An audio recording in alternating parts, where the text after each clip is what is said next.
StableNet Magic is for red, and that's what this is. And that's where Greg McCreary comes in. Okay, and so when it comes to implementation, you notice there it said MES engineer. So basically, the reason for that is that Greg McCreary will be able to do quite a bit. Will have full access to StableNet and Magic. They're the same thing. But he needs to, when it comes to accessing the switches, and then he won't necessarily have that access. So he needs to work with one of those people, just not me, to prove that he can get to those switches and do the pieces of work. You see, so he needs to prove that he can go from Magic to the SFTP server.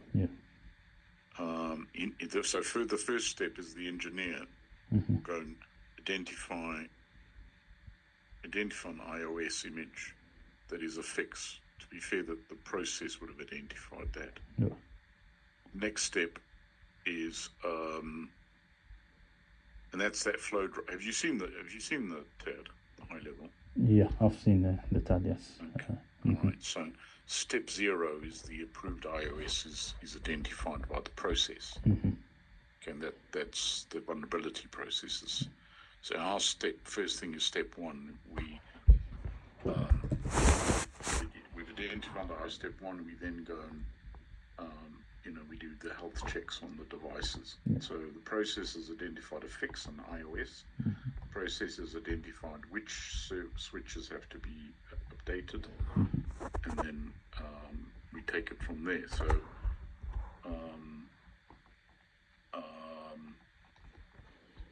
So it's working with that team to implement what's in the LLD. And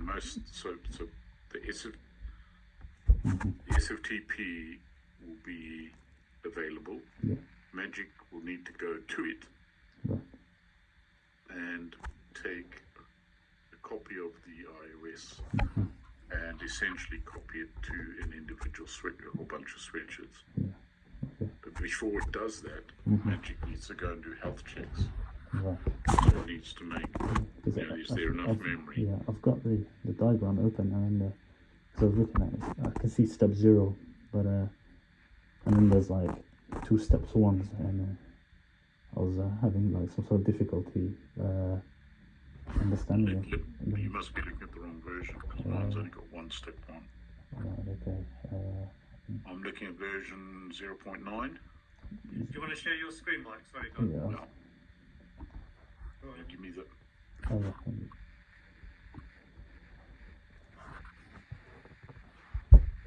Do I need to give you... Yeah, you do.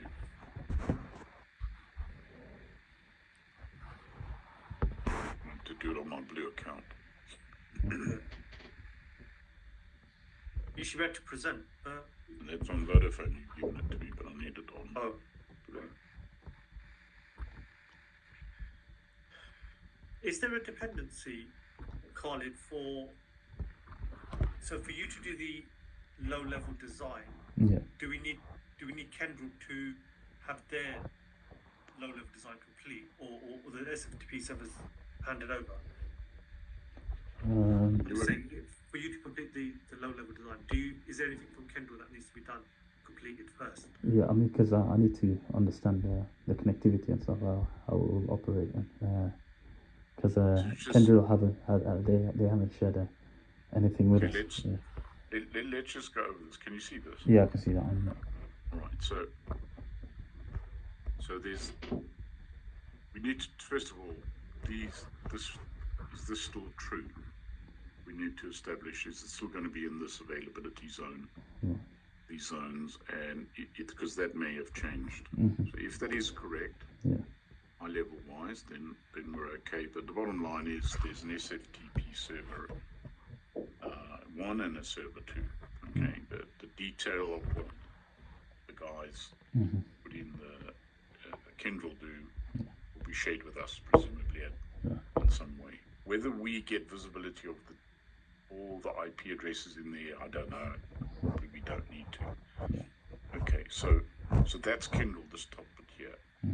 Your design, your low-level design, and I'm not sure where the handoff is, but I imagine in my head that your design will have to look at the Equinix LD5, LD8 cross handovers, or handovers, what do they call them? Connection points, point of presence there. I used to know what this is because I put the design together yonks ago. But anyway, it's essentially a BGP config, and you pick it up in LD5, LD8. Are you comfortable with that, Khaled? When I say that, you know what I mean? Yes. So can you repeat that again? Okay, so Amazon, AWS, they've got something called a Direct Connect Gateway, and these are defined. What that relates to is a link from a router. Oh yeah, there's a switch there. Yeah, in LT5. A layer 3 router, layer 3 switch that connects to the Amazon's point of presence. Yeah. What it is actually is a BGP link. So you probably need to define some configs in there that you're able to get to this particular environment, and that environment can get to us. Okay, yeah, that makes. So that's one thing. So you'll have to speak to their designer and figure out where the handoff is, and it's probably going to be it may mean you don't need to do anything because it's there already, but you just need to say that it's there and define it. Or it may mean you've got to add a BGP. Who manages the Equinix? So the MES team are the guys that manage up to, including the layer 3 switch, but Amazon EDF will manage the firewalls. So Kyndryl will manage inside here. So they should be able to tell you some of that. If you get stuck, a good guy is Stuart Hawkins will be able to explain to you in a lot of detail. Okay, so that Stuart Hawkins and the Kyndryl guy should fill those gaps in for you. Okay? Then, so once you're on the network, you're in the, NoSPIF network. Okay, and you're in the red network now. Now, the other piece of work is still talking infrastructure. Greg Macquarie and his guys, in addition to them configuring StableNet here, which you need to check that this is still true because they used to connect in via this VRF, Phoenix VRF. You'll need to check that they open these firewalls so that you can go to this environment. So in your design, you'll have probably a short little section that says this is the destination and these are the port numbers and all the rest. So a change request has to be created. Yes, and if you speak, when I spoke to Greg about this last, and his boss, Tim somebody or other, there was no problem doing that. It's just a process you have to follow. But I'll go to Greg and his boss, and they'll explain to you what info they need, and you put that in your design. So we've got two things in the design. We've got the handoff to AWS. We've got the handoff to Vodafone. So this is big Vodafone. Where we have our customers' Magic platforms. And then the next piece of work is you have to define. So all of this red network stuff here, that's already, you don't need to do anything new there, do you? It's all there. Okay, you might want to have a section in your network, in your design that says these are the sites in scope as at time of writing. Because the red network's changing. They're running a program called Amethyst, aren't they? So I would suggest that you have a list of devices that are in scope for this. So in other words, so that's the infrastructure. Okay. So if we then drop down to, just see. So we drop down to this. Okay, so the point of this 0.0 here is that an approved, so if there's a vulnerability, bug in Cisco land for switches, it's not a patch. It's never a patch, is it? It's always an upgrade. Okay, we comfortable with that? Yeah. Well, you think about it.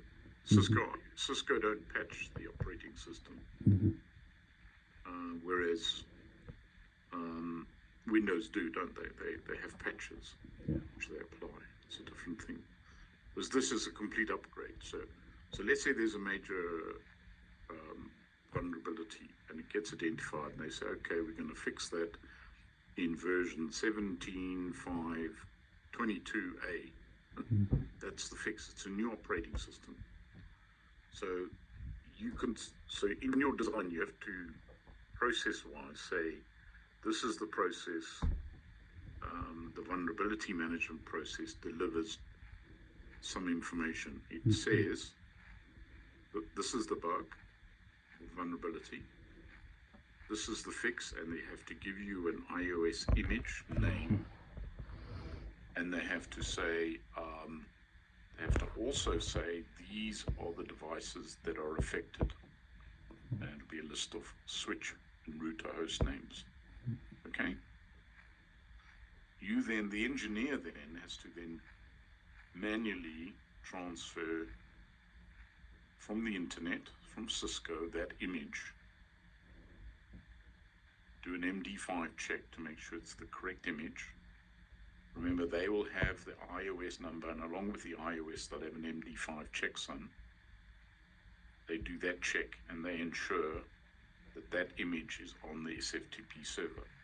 And there was talk of automating that, but at the time I wrote this, that was going to be done manually, and that's why there's a picture of a red engineer there, because he does that manually.